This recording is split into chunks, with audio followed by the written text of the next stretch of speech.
So far, we've talked about language as something which varies both between people and for an individual. We've also seen that language is something we hold attitudes towards. The attitudes that people have towards language are arbitrary in themselves, but as we'll see later on in the course, these attitudes can have a real impact on people's lives. But language doesn't just reflect who we are, it also allows us in a sense to make ourselves. For example, I'm speaking English to you, an audience that shares my language. But the way that I'm speaking is of course not the same as how each of you would speak English. Perhaps most obviously, there are anatomical differences between individuals. This means that the parts of the body that we use to produce speech are physiologically different to one another.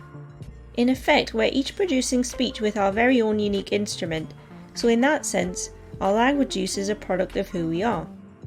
But we are also different from one another because of our personal and social identities.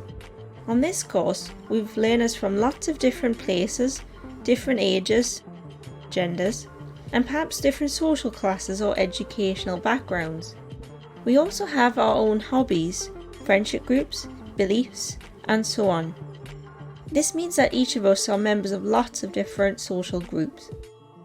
What's more, we communicate our membership of these groups through the way we use language. There will be certain words you would only use when talking to people who you share an interest with, but not to others. This allows us to project our membership of a group and in turn allows our ties to that group to be strengthened.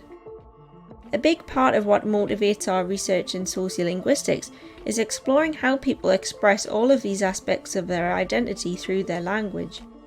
We'll look at some of the major theories and approaches used by sociolinguists to explore language and identity in this week of the course.